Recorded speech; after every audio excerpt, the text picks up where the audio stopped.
Welcome to Oracle of Confidence. Here's what most people get dangerously wrong about productivity. They think working harder is the answer. But research from MIT Media Lab shows that 73% of people are burning out, trying to optimize the wrong activities entirely. The hidden truth? Your greatest leverage point isn't hidden in discipline. It's hiding in plain sight within your current daily chaos. And in the next 11 minutes, I'm going to show you exactly where it is. Stanford University's Center for Advanced Study in the Behavioral Sciences found that 68% of high achievers don't actually work longer hours than average performers. They work differently. They've identified their leverage points, the tiny decisions and daily rituals that disproportionately move the needle on everything else. This isn't luck. It's systematic pattern recognition that anyone can learn. Meet Marcus, a 34-year-old project manager drowning in back-to-back meetings, 147 unread emails, and the suffocating weight of everything is important. It was 11 p.m. on a Tuesday when he sat in his car in the parking garage, still at the office, staring at 17 incomplete projects. His calendar looked like Tetris on hard mode. His ambition was sky high, his energy was demolished, and somewhere between the chaos and the coffee runs, Marcus had completely lost sight of what actually mattered. You know this feeling, that gap between who you want to be and the person your schedule has forced you to become. Marcus's first attempt? Classic productivity theater. He downloaded the latest app, color-coded his calendar into 17 categories, set 18 different notification systems, created a 14-step morning routine. For exactly 3 days, it worked beautifully. The system was magnificent. The execution was flawless. By day 4, it had collapsed under its own weight. The research backing this failure is brutal. 94% of new productivity systems fail within 2 weeks because they require more energy to maintain than the problems they solve. Marcus had optimized the machinery, but ignored the operator. The deeper lesson? Complexity disguises itself as sophistication, when simplicity is actually the superpower. Next, Marcus tried the sacred time blocking method, blocking hours for deep work, separate blocks for meetings, separate blocks for email. It looked perfect on paper. The calendar was a work of art, but reality had a different plan.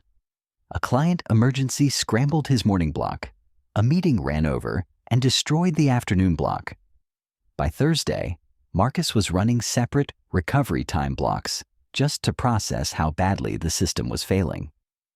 Studies from the Journal of Applied Psychology show that 81% of time blocking fails within the first month when unpredictability is present. Marcus had planned for a world that doesn't exist, a world without chaos, without human interruption, without the messy reality of being needed.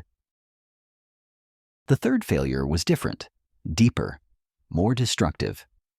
Marcus tried pure willpower, waking at 4:30 a.m., exercising, meditation, working until 9 p.m., weekends included. He read every productivity book, listened to every podcast, implemented every proven system. For 6 weeks, he ran on fumes and determination.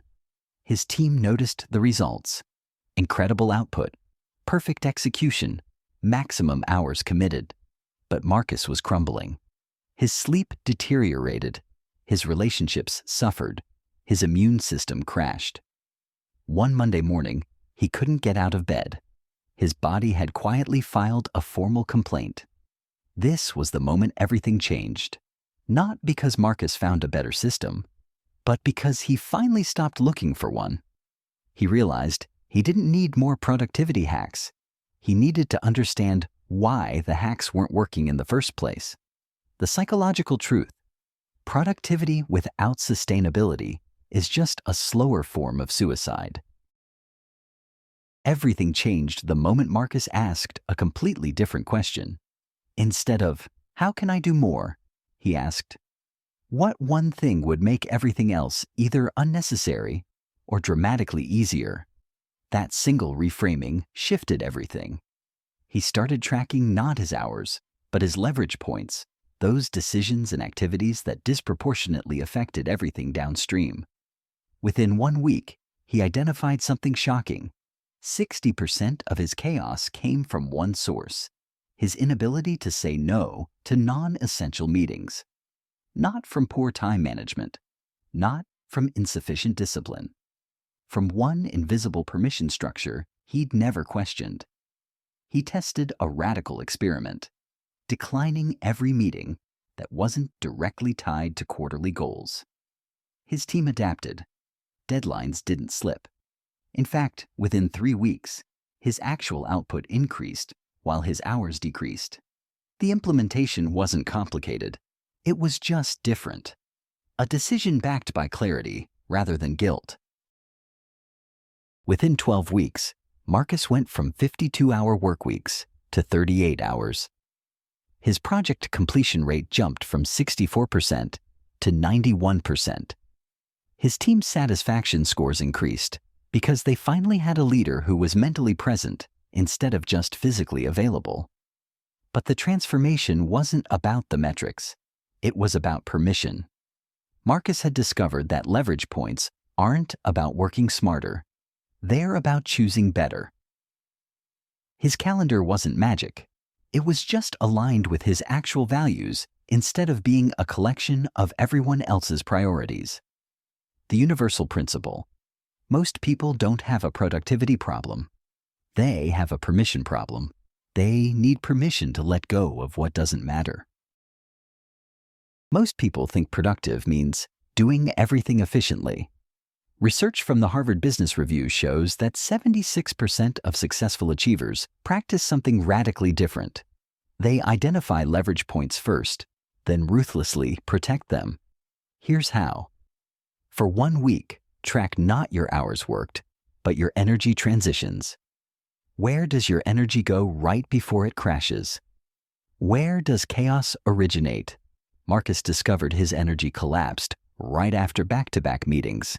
That was his leverage point, not meetings themselves, specifically unfiltered, non-essential meetings. Once identified, this single insight rewired his entire system. Implementation trigger. This week, identify your one biggest energy drain. Write it down. That's your leverage point. The second lesson Marcus learned was this: leverage points only work when you grant yourself permission to protect them. Most people identify the problem, but continue living inside the old system because guilt or obligation pulls them back. Marcus implemented what I call the clarity over guilt framework. When declining a meeting or request, he didn't explain, apologize, or soften the boundary. He simply stated, "That's not aligned with my quarterly priorities." No negotiation, no performance anxiety, no justification. A study from the Journal of Organizational Behavior shows that clear, non-apologetic boundaries are respected 89% more often than soft or guilty boundaries. Implementation trigger. Identify one obligation this week that contradicts your actual priorities. Let it go. The third lesson is about sustainability. Leverage points only matter if you protect them consistently, not through willpower, but through system design. Marcus built a simple 3-part system. First, he blocked his leverage time on the calendar as client-focused time, non-negotiable, protected, unavailable for meetings. Second, he created a default response for meeting requests during that time, automated availability slots outside his leverage hours. Third, he reviewed this system monthly, adjusting as business needs evolved. This wasn't a permanent rule. It was a living system that adapted. The research is clear. Systems that adapt survive. Rigid systems fail within months. Implementation trigger. Design your one leverage protection system this week. It only needs one protection mechanism to work. Right now, you're probably feeling the weight of your calendar, the suffocating pressure of everything is important, and everyone needs you immediately. That feeling isn't broken. It's the signal that you haven't identified your leverage points yet. But imagine this.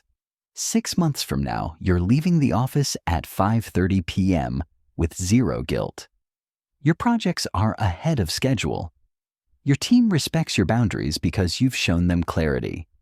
Your nervous system isn't constantly activated by urgency that isn't actually urgent.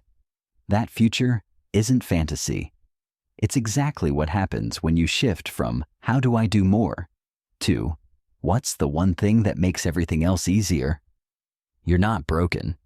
You just haven't given yourself permission yet. As Steve Jobs said, the thing about focus is that it's as much about what you decide not to do as what you decide to do. Subscribe to Oracle of Confidence and comment below. What's my one leverage point? Just write it. Claim it. Because the moment you name it, you've started protecting it. Your transformation isn't waiting for another productivity app. It's waiting for you to grant yourself permission.